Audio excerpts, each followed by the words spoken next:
Halo coy, penonton yang cantik dan ganteng dan semoga enggak gendeng. Apa kabar? Baik-baik semua kan? Masih bahagia menjalani hidup kan coy? Oke coy, di episode kali ini aku mau membahas sebuah film horor Indonesia berjudul Racun Sangga Santet Pemisah Rumah Tangga. Seperti apa ceritanya? Jangan kangkung tuku ning trawas, yuk langsung dibahas. Cerita diawali dengan dua sepasang sejoli bernama Duma dan Maya.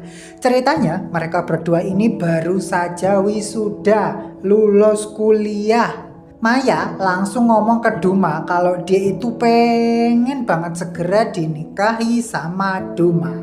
Ya karena dituntut sama orang tuanya. Lah Duma malah ngejawab Maya harus nunggu 3 tahun lagi. Ya realistis aja lah coy, baru lulus kok suruh ngawinin anak orang, belum kerja, belum punya stabilitas finansial. Mau diempanin apa itu anak orang? Cinta gak bikin kenyang loh coy. Beberapa waktu kemudian setelah lulus Maya bekerja sebagai aparat di kantor kelurahan. Sedangkan Duma bekerja di tempat yang jauh. Komunikasi di antara kedua sejoli ini lama-lama merenggang dan hubungan mereka pun makin lama makin abu-abu, makin gak jelas, masih jalan tapi kok ya begitu, udah putus tapi kok ya begitu. Pusing deh. Di rumah, Maya ini terus dituntut sama bapak ibunya untuk segera menikah. Karena umur juga udah cukup, kerjaan udah mapan, mau nunggu apa lagi? Lah Maya mau nunggu lamarannya Duma juga masih lama. By the way, Maya ini merupakan salah satu jamaah pengajian majelis taklim. Di majelis taklim, Maya punya temen namanya Nilam. Kemudian Nila memperkenalkan Maya dengan Andi. Singkat cerita, karena aku gak mau muter-muter, Andi dan Maya ta'aruf, saling kenal, saling cocok, dan akhirnya serius untuk melanjutkan hubungan mereka ke jenjang pernikahan. Tapi sebelum sah menjadi mantunya, Bapak Maya ngetes dan menguji Andi dulu. Andi disuruh baca Al-Fatihah, baca ini, baca itu, dan lain sebagainya. Kayak anak TPA aja ya coy. Undangan pun disebar.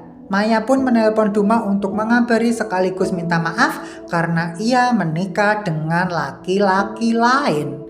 Duma ya kecewa toh coy, kesel dan sedikit gimana gitu. Duma pun langsung menutup teleponnya. Plak. Maya pun ya jadi merasa bersalah toh, tapi ya gimana lagi, ya sudahlah, mau diapain lagi, namanya juga nggak jodoh gitu kan. Singkat cerita, hari pernikahan pun terjadi. Andi sukses mengucapkan ijab kabulnya. Semua keluarga besar sangat bahagia menyaksikan pernikahan Maya dan Andi. Malamnya, Andi membawa Maya pulang ke rumahnya. Mereka sudah sah jadi suami istri, jadi mau ngapa-ngapain udah halal. Tapi sebelum masuk rumah, kaki Andi nginjek cairan lengket di keset. Duh, ini udah jadi pertanda buruk loh coy. Lah begitu masuk rumah, kacanya malah pecah dan juga ada bangkai tikus. Bahkan saat tidur, Andi juga melakukan gerakan-gerakan aneh. Maya ya jadi gimana gitu coy, ngeri-ngeri semeriwing gitu loh. Esok paginya kulit Andi langsung gatal-gatal. Ia pun diperiksakan ke dokter. Kata dokter itu cuman alergi biasa. Dokter pun ngasih salep oles doang. Padahal itu santet loh dok. Dan santet itu gak akan terdeteksi medis loh dok. Lah kok malah dikasih salep. Harusnya ya dikasih ramuan toh dok. Semakin lama, penyakit Andi semakin menjadi-jadi.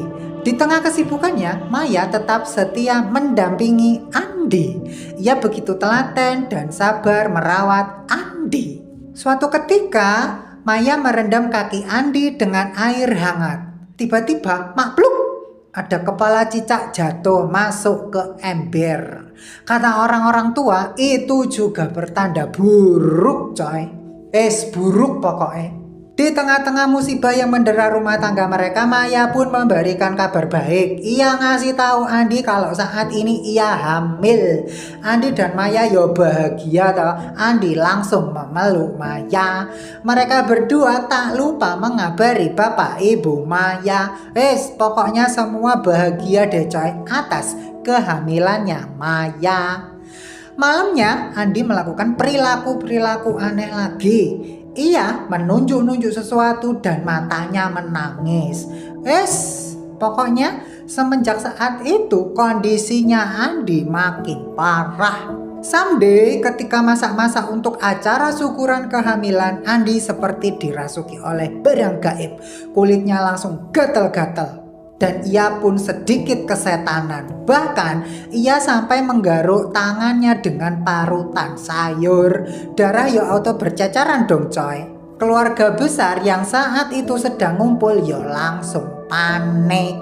Andi pun segera dirawat. Di acara syukuran itu Tante Maya datang. Tante Maya ini ceritanya punya indera keenam. Dia pun bilang ke Maya kalau saat ini Andi kena santet. Maya ya langsung kaget dan dia pun menceritakan hal itu kepada bapak ibunya. Tapi malah gak percaya. Angel lewis petuk uang gak percaya kayak begitu coy. Kondisi Andi semakin parah. Saking parahnya dia harus duduk di kursi roda. Maya pun memasang CCTV untuk memantau kegiatan Andi di malam hari.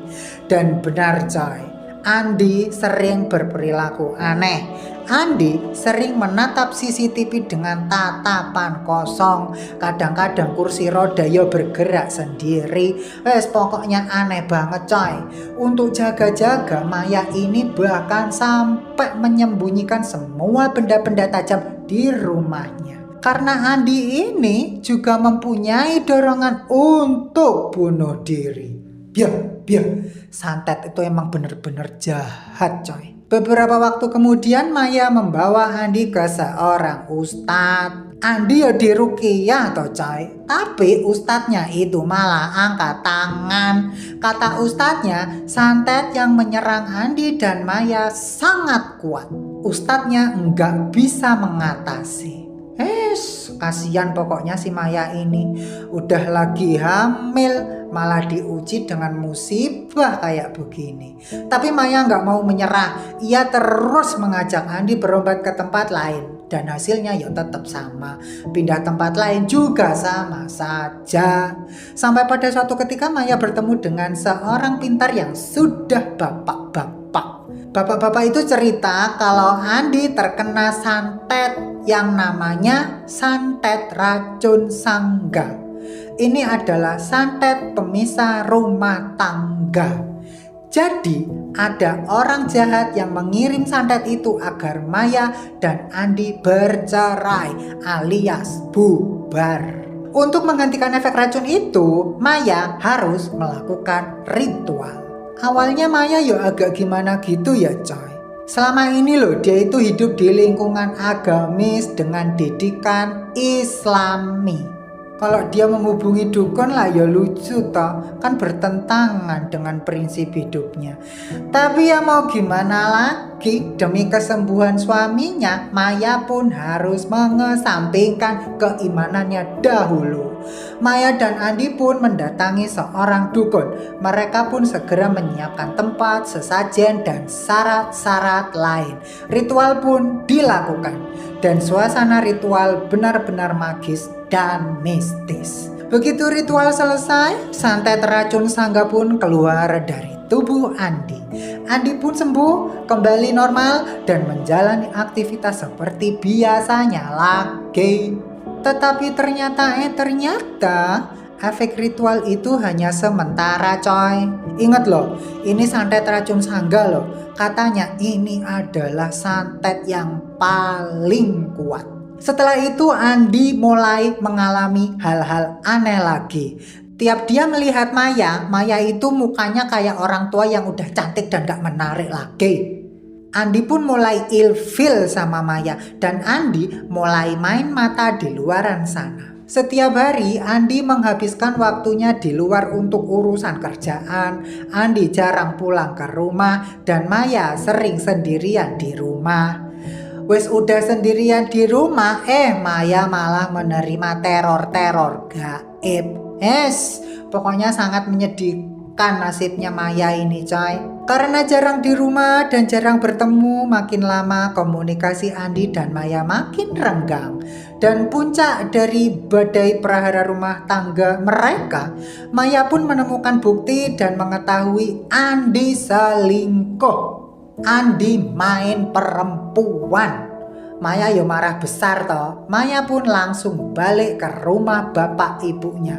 Ia udah benci banget sama Andi. Ia udah gedeg banget sama Andi. Pokoknya dia udah males sama Andi. Sampai pada suatu ketika Maya diingatkan oleh temannya. Pertengkaran mereka itu adalah efek santet racun sangga. Jadinya salah satu harus mengalah. Tidak boleh emosi tinggi.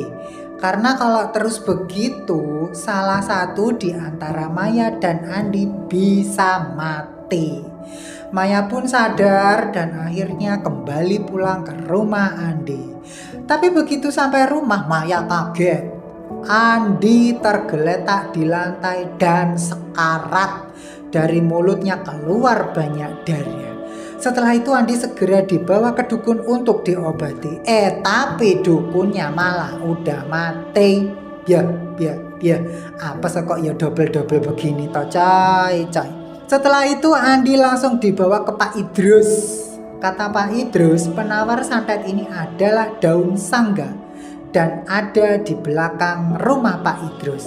Sekarang Andi dirasuki sama jin jahat namanya Jendasim. Lagi serem-seremnya kayak gini parut Maya malah mules. Aduh. Masa mau brojolan, coy? Andi makin histeris dan makin kesetanan. Pak Idrus segera merukyahnya dengan bacaan-bacaan Al-Quran. Jendasim pun keluar dari tubuh Andi. Tapi setelah itu Jendasim malah pindah ke tubuh Maya. Jadinya sekarang malah si Maya yang kesetanan. Tanpa pikir panjang, Pak Idrus segera memetik daun sangga di belakang rumahnya dan kemudian membuat ramuan. Habis itu ramuan daun sangga dibacakan doa. Maya yang lagi kesetanan, mukanya langsung dibasuh dengan air ramuan itu. Maya yo mengerang kepanasan toh, coy. Pak Idrus yo segera merukyahnya. Begitu Maya udah sembuh loh, alah malah kontraksi. Maya mau melahirkan dan langsung dibawa ke rumah sakit dan menjalani operasi sesar. Sekarang PR-nya Pak Idrus tinggal Andi. Andi dari tadi masih terus kesetanan. Pak Idrus pun masih terus merukyahnya. Setelah itu Andi dilelep-lelepkan ke sebuah tong kayu berisi air. Kalimat-kalimat rukyah masih terus dibaca Pak Idrus. Tubuh Andi basah kuyup dong, coy. Teles kebes netes eluh cendol dawet. Tak lama kemudian Andi mulai sadar. Ia segera dicekoki ramuan dan muntah-muntah. Walhasil sembuh juga si Andi ini dari pengaruh santet racun sangga. Di rumah sakit anak Maya lahir dengan selamat. Bapak ibu Maya bahagia sekali. Akhirnya mereka dapat cucu lagi. Setelah itu Maya menelpon Andi dan mengabari kalau ia dan anaknya baik-baik saja. Andi ya seneng tau ya karena punya anak akhirnya. Tak lupa Maya juga mengirim foto Duma ke Pak Idrus melalui HP Andi. Maya menanyakan apakah Duma yang telah menyantet mereka. Pak Idrus menjawab iya. Yang menyantet kalian adalah orang ini, si Duma. Tapi Pak Idrus segera memberi nasihat agar Maya dan Andi tidak membalas dendam dan juga menyimpan dendam. Karena orang kalau menyimpan dendam itu kayak nelen racun gitu loh, coy. Yang rugi bukan orang lain tapi diri kita sendiri. Di akhir film, Andi ingin bersalaman dengan Maya, tapi Maya malah menolak. Jadi ceritanya Andi sama Maya ini udah cerai coy. Maya udah gak suka sama Andi. Tapi mereka masih berhubungan baik, masih menjalani silaturahmi yang baik, dan masih menjadi orang tua yang baik untuk anak mereka. Oke lah coy, cukup segitu ceritanya dari film Racun Sangga Santet Pemisah Rumah Tangga ini. Bagaimana? Seru toh? Kalian udah nonton belum? Kalau belum, ya ndang nonton toh ya. Wes ya coy, gitu aja. Makasih udah nonton. Sampai ketemu di video berikutnya. See you, goodbye. Mwah.